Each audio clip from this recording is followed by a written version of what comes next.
Just because you're an entry-level employee, you shouldn't be asking for luxuries like vacations. I expect you to work like a horse, said Laura, the daughter of the CEO, belittling the employees of a company her father managed.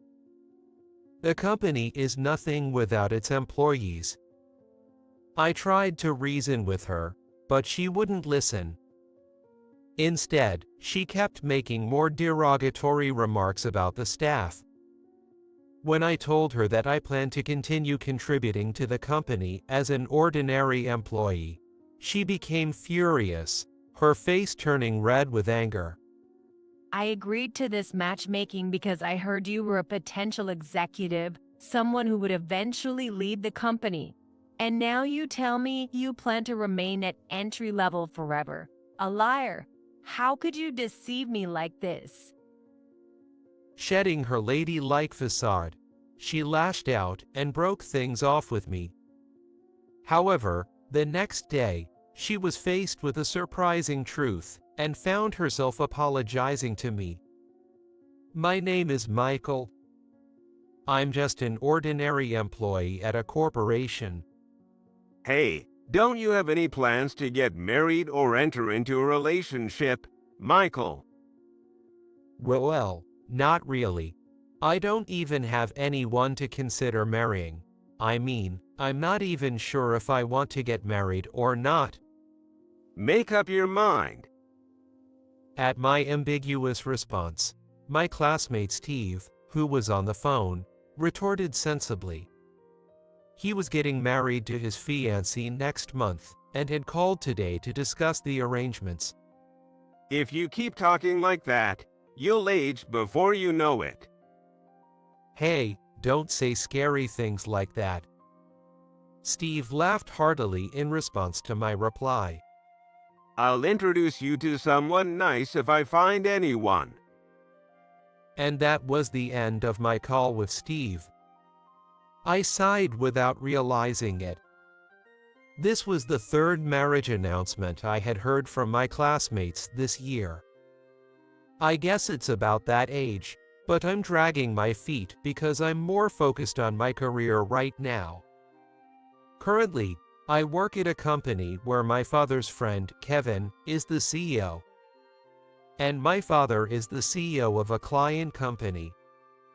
Essentially, I am currently in training to eventually take over my father's company.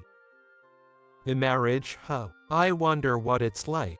Well, first, I need to find someone. That night, I fell asleep mulling over these farts. Then one day, I was summoned by my manager, Nathan. Nathan let me in and said, "Actually, I've been consulting with Howard, the president of one of our client companies.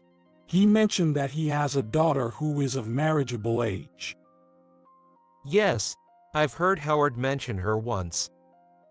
Nathan nodded at my response and continued, "It seems his daughter is looking for a marriage partner. And he asked Kevin, 'Do you have any suitable men among your employees?' So, Kevin recommended you." Me. Surprised by the sudden news, I see Nathan smile wryly. "I understand it's sudden, but Kevin recommended you because you are hard-working and competent. Oh, and he hasn't specifically mentioned your father. And if you're interested, Kevin can arrange a meeting with her." I was hesitant to accept, but thinking it was fate, I decided to go for it. Of course, work is important, but I'm not disinterested in marriage.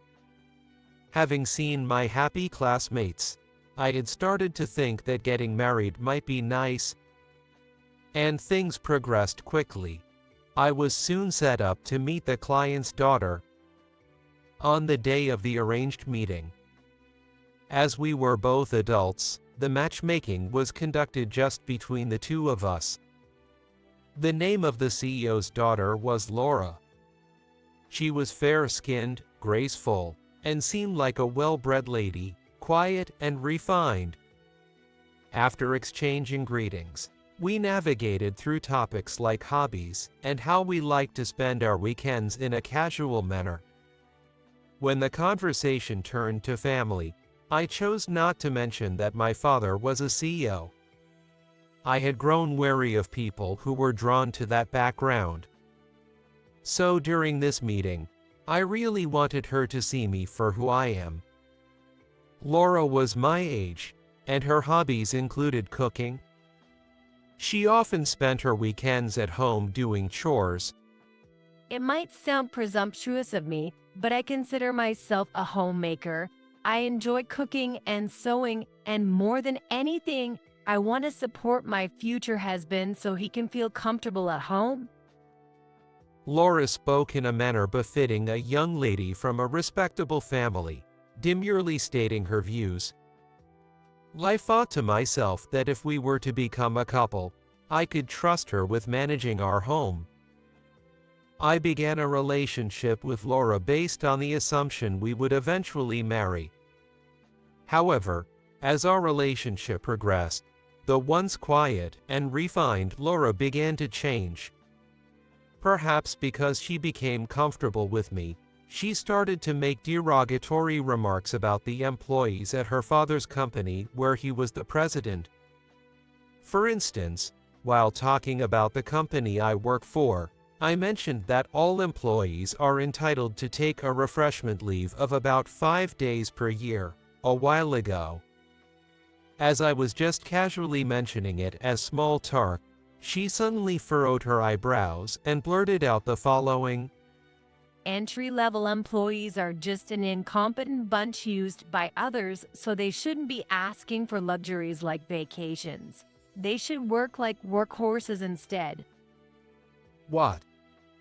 Shocked by such harsh words coming from someone like Laura, I stared at her intently. Trying to keep my tone as gentle as possible, I countered. I don't know about that. After all, isn't a company nothing without its employees? Creating an environment where employees can work ambitiously and comfortably is very important to a company, I believe. Unfortunately, my point did not resonate with Laura. She snorted as if to belittle me. Hey, you seem to forget, but I am the daughter of a president, you know? My upbringing and background are different from ordinary people. It's strange for you to say such things. How could a president's daughter understand the feelings of entry-level employees? Laura smirked as if she had heard something amusing, her lips pursed in a hearty laugh. Her manner was refined, but her arrogance was unmistakable, and I felt increasingly uncomfortable inside. Yet, seeing me silent, Laura added more. Michael, you will eventually become an executive in our company, so you should understand our perspective, right? Actually, it's necessary since you're marrying me, a president's daughter. She smiled sweetly as if teaching a slow student. Her words were so presumptive that I couldn't help but interrupt. I'm sorry, but I am currently enjoying my days as an ordinary employee, and I intend to continue contributing to the company as one of its employees. At that, her face twisted awkwardly as if she had heard something unbelievable. What do you mean? What? Laura looked visibly pale, shocked by my words. Seeing her unusual reaction, I slightly tilted my head. But Laura, perhaps irritated by my attitude, raised her eyebrows and then her face turned red with anger. I decided on this marriage because I was told you are a future executive candidate who would eventually take a leadership role in the company. You staying as an entry-level employee forever. A liar. How could you deceive me like this? The refined woman who had once appeared gentle and demure now shouted at me with intense anger. It seemed she had misunderstood my words about wanting to continue striving as one of the employees.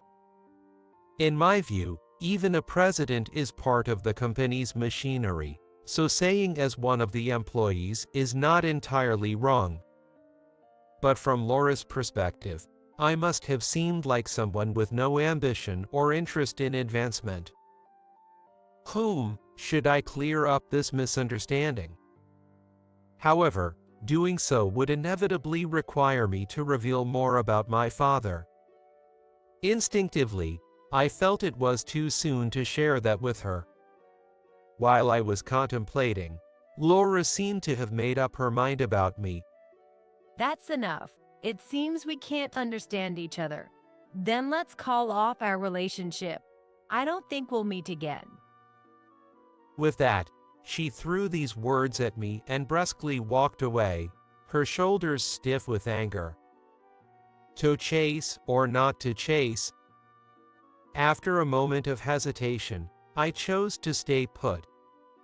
As I watched Laura's diminishing figure, it dawned on me.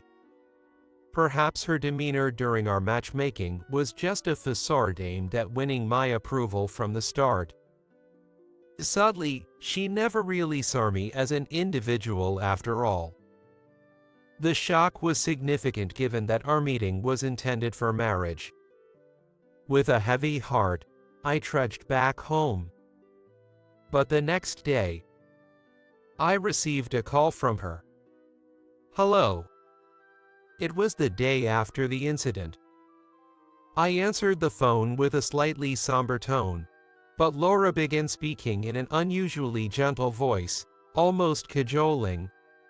Michael, I'm glad you answered. I wanted to apologize for yesterday. I've realized I might have gone too far. So, I was wondering if you would still consider continuing our relationship? Her tone had completely changed from the day before. How could someone who was so angry just a day ago change their mind so quickly?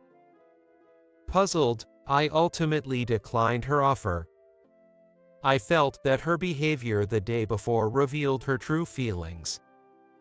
Moreover, her arrogance that seeped through her words and actions was something I could not overlook. I'm sorry, but I can't do that. I cannot envision a future with someone who looks down on others because of their position and judges people solely by their titles. Laura fell silent on the other end of the phone. And then, without another word, the call ended abruptly. I was upset by her selfish behavior, but at the same time, I felt relieved that this had severed our connection completely. Although I am in the same position as her, being a CEO's son, our ways of seeing and thinking were clearly incompatible from the start. Marrying someone you cannot resonate with would likely lead to a breakdown over trivial matters. It would be unfortunate for both her and me. So, I felt it was better that it ended before things went any further. However, I did feel bad for Kevin, who had recommended me. I hoped this wouldn't worsen our company's relationship. With this concern, I was soon called into the CEO's office. Expecting it to be about Laura, I decided to start the conversation. I'm sorry for causing such trouble for Kevin. I received a protest call from Howard. When I brought it up, Kevin calmly stated, He said, I was told he was a promising young man, which is why I agreed to have my daughter meet him, but to end up with just an ordinary employee. I would not marry my precious daughter to such a man. It's outrageous to be deceived like this, or whatever. Though, as I feared, the very thing I worried about had happened. I'm very sorry. Stopping my apology, Kevin asked, What happened with Laura? I just couldn't agree with her behavior. I explained honestly.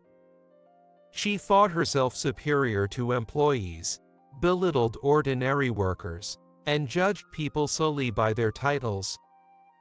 Indeed, it was wrong of me to keep quiet about my father, but fundamentally, our ways of thinking were just too different. However, That doesn't change the fact that I've caused inconvenience to the company and Kevin. I'm terribly sorry. I apologized again, and Kevin burst out laughing heartily. Don't worry about it. I'm sorry for acting without permission, but I mentioned to Howard that, considering your background, you're likely to inherit and assume the role of president in your father's company, rather than ours. I told him straight that no lies were told. Kevin. I was moved by Kevin's broad-mindedness. So that's why she called earlier. Inwardly, I sighed. The ease with which she switched her attitude upon learning I was the president's son, after lashing out just because she thought I was merely an ordinary employee, thoroughly disgusted me. And it seemed Kevin had some thoughts on this as well. Both Howard and Laura. To think they were such people. I often discuss with your father that a company where the president doesn't care for the employees will eventually fall apart. Kevin said this with a serious look. Such organizations crumble from the inside out. I nodded solemnly to his profound words. We'll have to reconsider our dealings with them going forward. Kevin let out a deep sigh, then recomposed himself and looked at me again. Michael, I'm really sorry for hastily getting you involved in that matchmaking situation and causing you distress. As he tried to apologize, I quickly stopped him. Don't apologize. Actually, it was a learning experience for me. Learning experience. Yes. I nodded emphatically to a puzzled Kevin. A company truly thrives on its employees. I've come to realize this anew. I will continue to humbly and diligently contribute to the company as one of its workers. I'm counting on you. I'll do my best. What happened afterward? First, Kevin immediately stopped dealing with Howard's company as promised. Furthermore, since Howard's company also had dealings with my father's company, it seems Kevin spoke to my father, who also decided to stop their dealings shortly after. Howard was flustered. But it was too late to scramble. The damage was done. Both were major clients, and losing them caused Howard's company's performance to plummet. Employees who were already dissatisfied began resigning one after another, and without the ability to recover, the company eventually went bankrupt. What became of the CEO and his daughter afterward, I do not know. I hope somewhere they are making a fresh start. As for me, this incident cleared many things for me, and after a few more years of dedicated work, I successfully took over my father's position as president. Kevin has thanked me for contributing to the company as an employee, and now we have built a new relationship as good business partners. The company is nothing without its employees. With that philosophy, I continue to dedicate myself to my work